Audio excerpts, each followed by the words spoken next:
शुरू करता हूँ अल्लाह के पाक और बाबरकत नाम से जो बड़ा मेहरबान निहायत रहम करने वाला है। मौज़ा टीवी ऑफिशियल के मोहतरम देखने और सुनने वालों, अस्सलाम वालेकुम।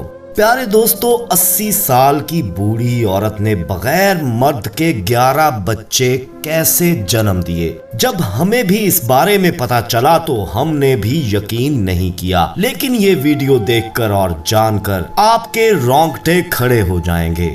दोस्तों, ये मौज़ा कब, कहां और कैसे रूनुमा हुआ, ये सब जानने के लिए हमारे साथ आखिर तक वीडियो में जुड़े रहिएगा। और वीडियो में आगे बढ़ने से पहले कंफर्म जरूर कर लीजिएगा कि आपने हमारा चैनल मौज़ा टीवी ऑफिशियल सब्सक्राइब कर रखा है। नहीं किया तो फौरी सब्सक्राइब करते हुए बेल आइकन को क्लिक कर दीजिएगा ताकि हमारी आने वाली मजीद वीडियोस का नोटिफिकेशन बर वक्त आपको मौसूल होता रहे। तो आइए आगाज करते हैं आज की इस वीडियो का। प्यारे दोस्तों, कभी कभी अल्लाह ताला हम इंसानों को कुछ ऐसा दिखा देता है कि जिससे हम हैरान होकर सोचने पर मजबूर हो जाते हैं। जी हाँ दोस्तों, आज की वीडियो में भी आपको अल्लाह ताला का एक ऐसा मौज़ा सुनाने जा रहे हैं कि जिसको सुनकर आपका ईमान ताजा हो जाएगा। प्यारे दोस्तों, ये कहानी है भारत के शहर दिल्ली में रहने वाली रेखा की। रेखा ने 25 साल की उम्र में अपनी पसंद की शादी की। कुमार एक नौजवान था, दोनों में शदीद मोहब्बत थी।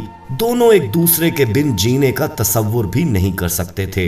दोनों की शादी हुई तो दोनों को लगा कि उनकी जिंदगी मुकम्मल हो चुकी है और खुदा से उनको और कोई तमन्ना बाकी नहीं रही। फिर यूं हुआ दोस्तों के दिन, महीने, साल गुजरते गए और शादी के लगभग 4 साल बाद उनको लगने लगा कि उनकी जिंदगी में सब कुछ होने के बावजूद भी किसी चीज की कमी है। फिर उन्हें एहसास हुआ कि ये कमी औलाद की है। कोशिश के बावजूद जब औलाद नहीं हुई तो उन्होंने डॉक्टर से रजू किया, हर मुमकिन इलाज करवाया, मगर औलाद नहीं हो पाई और औलाद की ख्वाहिश अब दोनों के दिल में दिन ब दिन बढ़ती चली जा रही थी। खासकर कुमार की ख्वाहिश इस कदर शिद्दत इख्तियार कर चुकी थी कि उसने पूरा घर बच्चों की चीजों और खिलौनों से भर दिया। फिर उन्होंने मसनूई तरीके से बच्चे की पैदाइश के लिए भी कोशिश की। तब दोस्तों 15 साल बीत गए थे, यानी रेखा की उम्र उस वक्त 40 साल हो चुकी थी। इस अमल में भी नाकामी का सामना उठाना पड़ा और रेखा को हमल नहीं ठहरा। 2-4 बार ये ऑपरेशन करवाया मगर नाकाम रहा। दोनों की जिंदगी जैसे बेमकसद बनकर रह गई। जहां शुरू में दोनों की जिंदगी में खुशियां ही खुशियां थीं, साथियों वहीं दोनों के चेहरे अब मुरझा चुके थे और खुशी की जगह उदासी ने ले ली थी। रेखा को गम था कि वो अपने शौहर की ख्वाहिश को पूरा नहीं कर पाई। उसने कुमार को दूसरी शादी का भी कहा कि उसको छोड़कर वो दूसरी शादी कर ले और उससे इस ख्वाहिश को पूरा कर ले। पर कुमार रेखा से इस कदर मोहब्बत करता था, कहता था कि अगर बच्चा होगा तो वो सिर्फ तुमसे होगा, वगरना उसको बच्चा नहीं चाहिए। जिस डॉक्टर के पास मसनूई तरीके से हमल का इलाज हो रहा था, उसने कुमार के स्पर्म को फ्रीज कर लिया था ताकि उस पर रिसर्च करके पता लगा सके कि आखिर मामला क्या था, कि आखिर औलाद क्यों नहीं हो पा रही। मगर साथियों, हुआ कुछ यूं कि बच्चे की शदीद ख्वाहिश ने कुमार को बीमार कर दिया। उसे अंदर ही अंदर ये रोग खा रहा था कि उसकी नस्ल नहीं चल सकी। ये बात उसने कई बार रेखा से भी कही थी कि मुझे तुमसे मोहब्बत है, मगर अफसोस मेरी पुश्तों की नस्ल मेरे बाद जिंदा नहीं रहेगी और मेरे साथ ही मेरे खानदान का नाम खत्म हो जाएगा। अफसोस कि मैं अपने खानदान की नस्ल को आगे नहीं बढ़ा पाया। रेखा दोस्तों थोड़ी मजहबी औरत थी। वो कहती थी कि जब खुदा को मंजूर होगा वो हमें जरूर औलाद देगा। तुम हरगिज मायूस मत हो, मुझे यकीन है वो मेरी दुआ जरूर सुनेगा और उसको कभी रद्द नहीं करेगा। वो जरूर तुम्हारे नाम को आगे बढ़ाएगा। मगर दोस्तों कुमार मायूस हो चुका था क्योंकि दोनों अब बुढ़ापे में कदम रख चुके थे। इस गम में मुब्तला वो बीमार होता गया, यहाँ तक कि उसको जिगर के कैंसर ने आन घेरा और वो रेखा को अकेला छोड़कर एक दिन दुनिया से चला गया। रेखा ने कुमार के बाद बहुत साल रोकर गम में बिताए और तन्हा जिंदगी को गुजारने के सहारे ढूंढती कब वो मजहब की तरफ मुकम्मल रागब हो गई उसे पता ही नहीं चला। और साथियों, ना सिर्फ उसने अपने मजहब को बल्कि दूसरे कई मजाहब को स्टडी करना शुरू कर दिया। और जब उसने कुरान मजीद का मुतालिया शुरू किया तो वो दिल ही दिल में इसकी सच्चाई पर ईमान ले आई थी और उसने ये सोच लिया था कि मैं जानती हूँ अगर मुझे उस वक्त सही रास्ता मिला होता, सही खुदा मिला होता होता तो मैं और कुमार मायूस नहीं होते। तुम जरूर मेरी सुनते, बस मैं इस गम में नहीं मरना चाहती कि मैं कुमार की ख्वाहिश पूरी ना कर पाई। अगर तू मेरी ख्वाहिश पूरी कर दे तो मेरा वादा है कि मैं तेरा नाम लेते हुए इस दुनिया से जाऊंगी। प्यारे दोस्तों, फिर हुआ कुछ यूं कि उसकी मुलाकात एक दिन अचानक उसी डॉक्टर से हुई जो उनकी औलाद में मदद कर रहा था। बातों बातों में कुमार का जिक्र छिड़ा तो उसने बताया कि उसके पास अब भी कुमार के स्पर्म महफूज हैं। ये सुनकर वो औरत हैरान हुई और उसने बेसाख्ता ये ख्वाहिश जाहिर की कि क्या ऑपरेट अब भी हो सकता है, क्या इस महफूज स्पर्म से कोशिश की जा सकती है।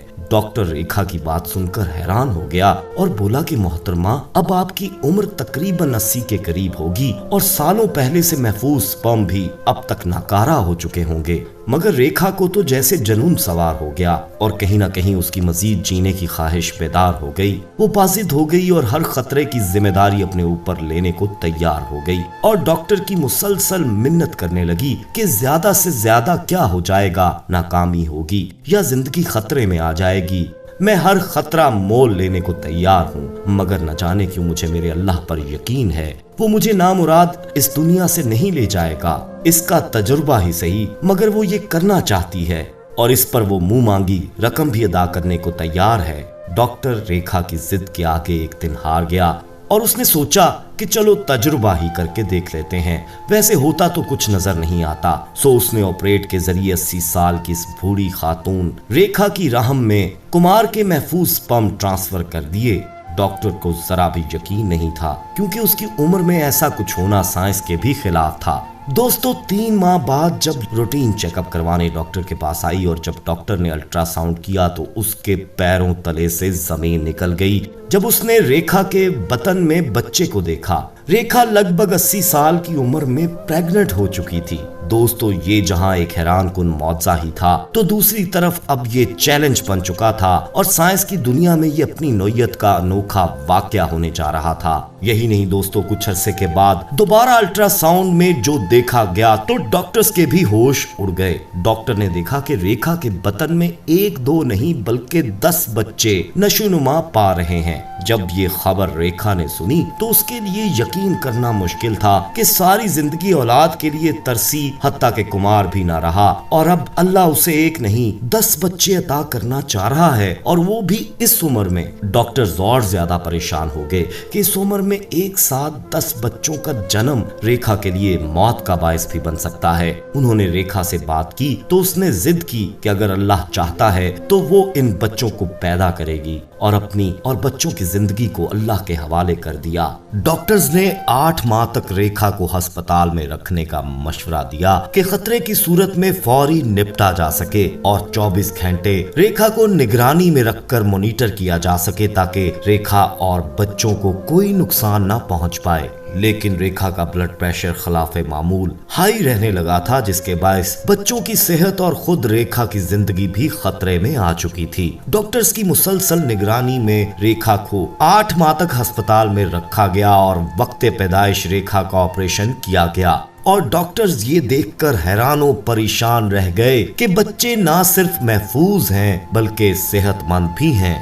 दोस्तों, एक और हैरान कुन बात ये थी कि ये बच्चे 10 नहीं बल्कि 11 थे और सबके सब लड़के थे। 11वां बच्चा अल्ट्रासाउंड में आ ही नहीं पाया था। इन बच्चों के जन्म ने जहां डॉक्टर्स को वर्ताए हैरत में मुब्तला कर दिया दोस्तों, वहीं पर साइंस को भी मात दे दी। रेखा समझ गई थी कि इसकी ये ख्वाहिश उसके सच्चे अल्लाह के बायस ही हासिल हुई है कि कहां वो एक बच्चा मांगती थी जबकि अल्लाह ताला ने उसे एक साथ 11 बच्चे दे दिए और वो भी इस उम्र में। ये मौजज़ा ही था, वगरना ये कभी भी मुमकिन नहीं था और ये रेखा का यकीन ही था जो उसकी ख्वाहिश को तकमील तक ले गया।